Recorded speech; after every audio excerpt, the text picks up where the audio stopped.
Senator Whitehouse. Mr. Lighthizer, welcome.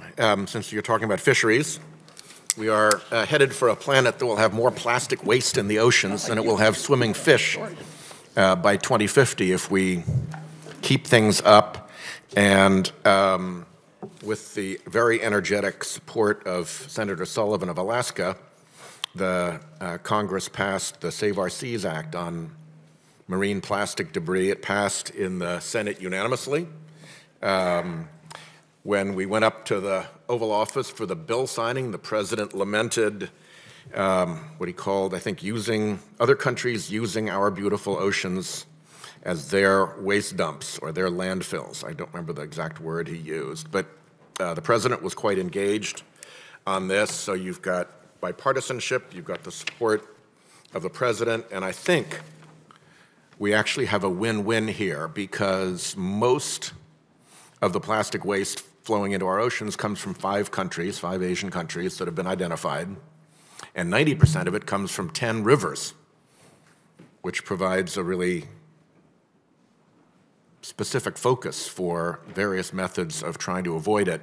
The problem appears more than anything else to be a failure of upland waste management in those countries. And so something goes into the gutter, and then it goes into the creek, and then it goes into the stream, and then it goes into the river, and maybe 2 years later it's in the ocean because nobody bothered to clean it up. And we have very good waste management companies.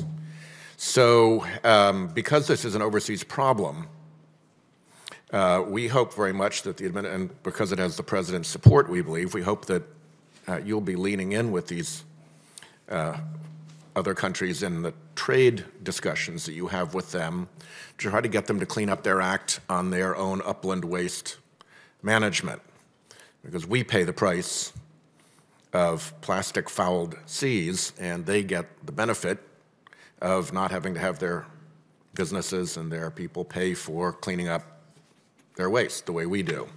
So could you tell me where this falls in your world? Is this something you've heard of before? Is this something that is a priority for you? Is this somewhere in between? Where are you on using your authority to try to solve this marine plastic waste problem? Well, thank you, Senator, and thank you for your leadership too, because we have, for the first time, I believe, ever in a trade agreement, a provision on this in USMCA, and it's to take measures to prevent and reduce marine litter is the phrase. So I hope that that will be enforced and that there'll be metrics for it. But my opening question was more generally where this falls as a priority for you. So anything that the senators of this committee or members of the Ways and Means Committee, other members of the Congress bring to me as a priority, is a priority. So I guess I don't know quite how to rank it. It's a priority. If you say it's a priority, I bring up issues that members want me to bring up. I have a lot of priorities, right? And I guess if I had to rank them, I would say jobs for workers, ranchers, and farmers is kind of like my first thing, and then I move everything else, kind of flows from there. Those are the things that I focus on. Well, we'll do what we can to make sure that this stays high in the priority chain, and let me You've done a very good job more specifically.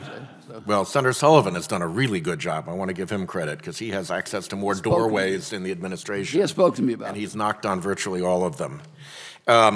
With respect to the U.S.-Mexico-Canada agreement, and that language about the obligation of each country to take measures to prevent and reduce marine litter, what metrics are being used to facilitate and enforce this provision? As you know, we live in a world in which there's often very agreeable language thrown into these agreements, and then there's never any enforcement, never any metric, and it evaporates in practice.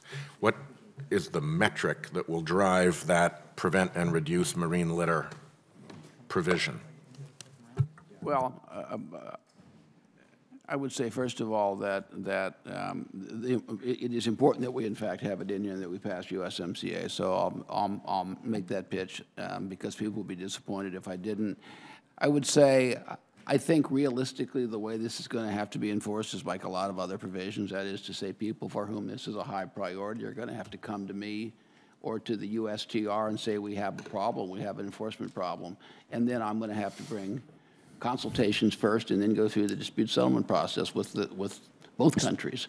I certainly pledge to do that. I expect to do it, and I expect members to hold me accountable for it, or, you know, for doing that. I think also it's the kind of thing. Well, my time has expired, so I'll just accept here your invitation to keep after you. Thank you.